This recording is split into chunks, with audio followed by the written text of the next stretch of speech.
किसी का बच्चा गायब है तो किसी का पति गायब है या किसी की पत्नी गायब है। परिजन नहीं, हमारा बेटा नहीं मिल रहा है, हमारी बहू नहीं मिल रही है। अब मीडिया भी बात नहीं करेगी क्या दरोगा जी? 4 दिन हो गए।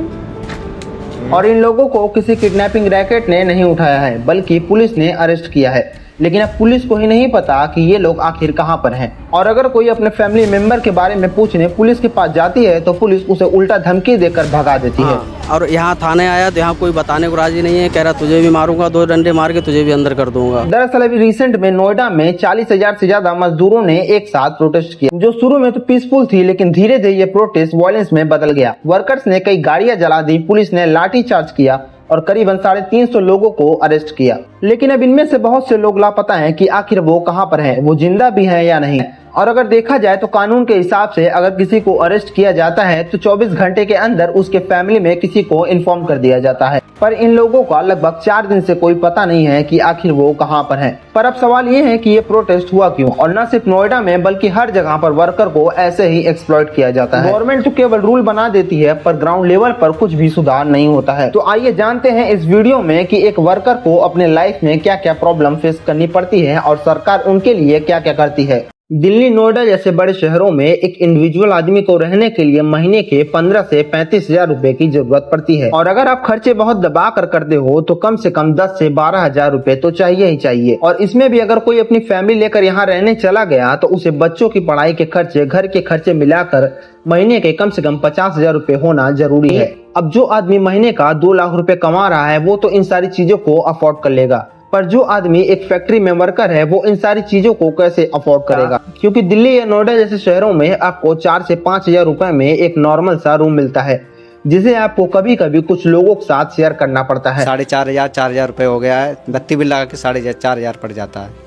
और उसे रूम क्या कहना बल्कि यूं कह लीजिए कि आपको सोने के लिए एक बिस्तर मिल जाता है। और अब आप अंदाजा लगाकर देखिए कि दिल्ली जैसे महंगे शहर में एक गरीब आदमी अपने परिवार को कैसे संभालता होगा। जैसे जनवरी 2014 से पहले एक एलपीजी सिलेंडर 414 रुपए का मिलता था, पर अभी का हालत ये है कि वही एलपीजी सिलेंडर इस समय 900 से लेकर 1,000 रुपए का मिलता है। और अभी प्रेजेंट का हालत देखें तो कई लोगों को एलपीजी मिल नहीं रही है, और जिन लोगों को मिल रही है तो उनको 400 रुपए पर केजी के हिसाब से मिल रही है। कितने रुपए में पहले भर जाता था? पहले भरता था 80-85 में, और अब 300-400 रुपए मांगते हैं किलो के हिसाब से। एक गरीब आदमी जो अपना घर छोड़कर किसी दूसरे शहर में कमाने के लिए जाता है उसे ऐसी ऐसी चीजों का सामना करना पड़ता है जिसके बिना आप अपनी लाइफ को इमेजिन तक नहीं कर सकते।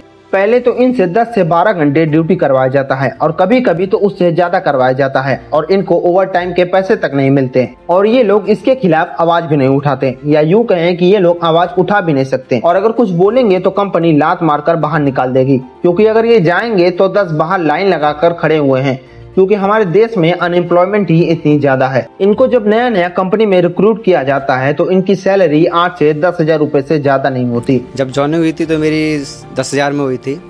5 साल के अंदर में मेरी जो है 4-5,000 रुपए सैलरी बढ़ाई है। अगर आप रोज का 50 रुपए भी ट्रैवल एक्सपेंस ले लेते हैं तो इनके मंथली इनकम का 15 से 20% तो ट्रैवल में ही चला जाता है। फिर रूम रेंट का खर्चा, एक 4x4 कमरे के लिए आपको 4 से 5,000 रुपए तक देना पड़ता है, और इसीलिए कभी कभी एक रूम में 5 से 6 लोग एक साथ रहते हैं। इन लोगों के पास पर्सनल स्पेस के नाम पर एक कंबल ही होता है, और जिस रूम में ये वर्क कर रहते हैं उस रूम का इलेक्ट्रिसिटी बिल भी इन्हें ही पे करना पड़ता है। और फिर राशन का खर्चा इनकी कमर तोड़ देता है, क्योंकि इन मेट्रो सिटीज में ग्रोसरी और डेली यूसेज का सामान 20 से 40% तक ज्यादा एक्सपेंसिव होता है। और अगर कोई वर्कर अपने फैमिली को लेकर यहाँ रहता है तो मंथ के एंड में उसका बैलेंस नेगेटिव जाने वाला है। और अगर कोई वर्कर अपने फैमिली को लेकर यहाँ पर रहता है तो मंथ के एंड में उसका बैलेंस नेगेटिव जाने वाला है, क्योंकि उस वर्कर को अब पूरी रूम का रेंट अकेले देना होगा, घर में ज्यादा इलेक्ट्रिसिटी यूज होगा, ज्यादा राशन चाहिए, बच्चों को स्कूल भेजना होगा, और इन सारी चीजों का खर्चा मिलाकर उसका मंथ एंड का बैलेंस नेगेटिव हो जाएगा। और जिस हालात में ये रहते हैं उनका महीने में एक बार किसी फैमिली मेंबर का बीमार होना निश्चित है, और उसके लिए अलग ही खर्चा होगा। और भगवान न करे बाई चांस इनका कहीं एक्सीडेंट हो जाता है तो इनके पास पैसे नहीं रहेंगे जिससे ये अपना इलाज करवा सके। एक वर्कर को अपने डेली लाइफ में इतनी सारी चीजों का सामना करना पड़ता है, और जब यही वर्कर अपने राइट्स के लिए रोड पर उतरते हैं तो कोई पॉलिटिशियन आता है और इनको टेररिस्ट बोल के चला जाता है। मतलब कि जो पाकिस्तान जिसकी हालत खुद एक भिखारी की तरह है, जो अपने सिटीजन को खिला नहीं पा रही है, वो हमारे इंडिया में फंडिंग करवा कर दंगे करवा रही है। और अगर ये बात सच है तो भैया तुम लोग कर क्या रहे हो, क्योंकि सेंटर और स्टेट में दोनों में ही तुम्हारे पार्टी की ही गवर्नमेंट है।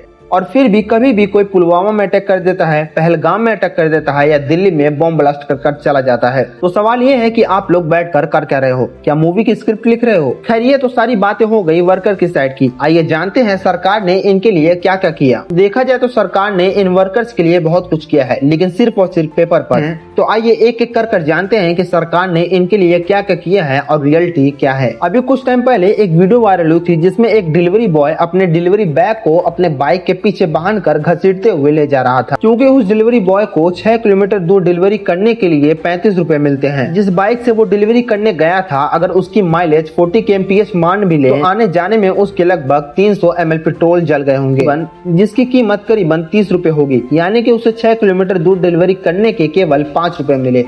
तो बताइए वो डिलीवरी बॉय 5 रुपए जैसे बड़ी धनराशि का क्या करेगा। एक इकोनॉमिक सर्वे के अकॉर्डिंग नियरली 40% गिग वर्कर 15,000 रुपए से कम कमाते हैं, और अगर गलती से बाइक में कोई प्रॉब्लम हो जाए या कोई एक्सीडेंट हो जाए तो महीने की कमाई केवल 7 से 8,000 रुपए तक बचती है। जबकि गवर्नमेंट ने गिग वर्कर्स के लिए बहुत से काम किए हैं, जैसे कि कोई भी वर्कर अगर किसी भी प्लेटफॉर्म पे 1 साल से ज्यादा काम कर रहा है तो उसके लिए ग्रेच्युटी फंड बनाना मैंडेटरी है। और पहले क्या होता था कि कोई वर्कर घर से वर्क प्लेस के लिए जा रहा होता है और अगर उसका रास्ते में कोई एक्सीडेंट हो जाए तो उसमें कंपनी की कोई रिस्पॉन्सिबिलिटी नहीं थी। लेकिन अब किसी वर्कर का वर्क प्लेस पर जाते वक्त अगर कहीं एक्सीडेंट हो जाता है तो कंपनी को उसके परिवार को कंपनसेट करना होगा, और ऐसे होना भी चाहिए, क्योंकि ये gig worker Zomato, Zepto, Blinkit जैसे प्लेटफॉर्म के लिए एक बहुत इंपॉर्टेंट पार्ट है। बल्कि इन सारे प्लेटफॉर्म को इन गिग वर्कर्स की वजह से ही लोग जानते हैं, क्योंकि वो जानते हैं कि 10 मिनट में सामान आ जाएगा। पर ये तो सारी चीजें ऑन पेपर की बात है, पर असली में रियलिटी कुछ अलग है। सरकार ने भले ही मिनिमम वेजेस का रूल दिया हो, पर अभी भी इन वर्कर्स को लो वेजेस पे किया जाता है। इन गिग वर्कर्स को टास्क के हिसाब से पैसे मिलते हैं और टास्क को एल्गोरिथम डिसाइड करता है, जैसे कि वर्कर्स को रेटिंग कितना मिली है, उनका परफॉर्मेंस कैसा है, और कभी कभी एल्गोरिथम आईडी को ब्लॉक कर देता है। और न ही इन लोगों को कोई मेडिकल या सोशल सिक्योरिटी बेनिफिट मिलता है। और आइए हम बात करते हैं फैक्ट्री वर्कर्स के बारे में।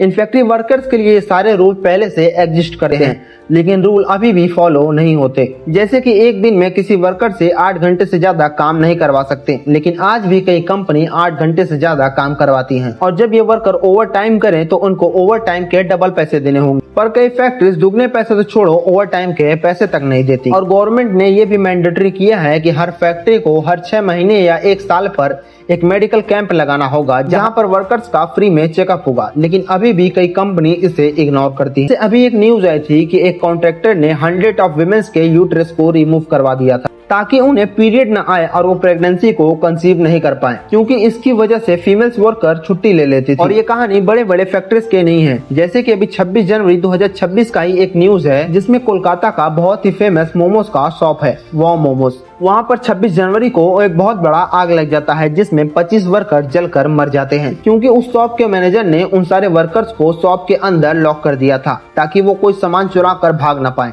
इंडिया में कोई भी वर्कर सेफ नहीं है, फिर वो चाहे किसी भी सेक्टर में हो, या ये कह लें कि इंडिया में कोई इंसान ही सेफ नहीं है। और इसीलिए इंडिया में रहने वाला हर इंसान बियर ग्रिल्स को टक्कर देता है, क्योंकि उसे भी जंगल में सरवाइव करना होता है और हमें भी इस देश में सरवाइव करना है। तो अब बताइए, नोएडा में जो प्रोटेस्ट हुआ वो सही है या गलत? तो आज के लिए इतना ही, मिलते हैं अगले वीडियो में। अगर आपको ये वीडियो थोड़ी भी इंफॉर्मेटिव लगी हो तो वीडियो को लाइक कर दीजिएगा और चैनल को सब्सक्राइब करिएगा और कमेंट में अपना ओपिनियन जरूर शेयर करिएगा। मिलते हैं अगले वीडियो में। जय हिंद।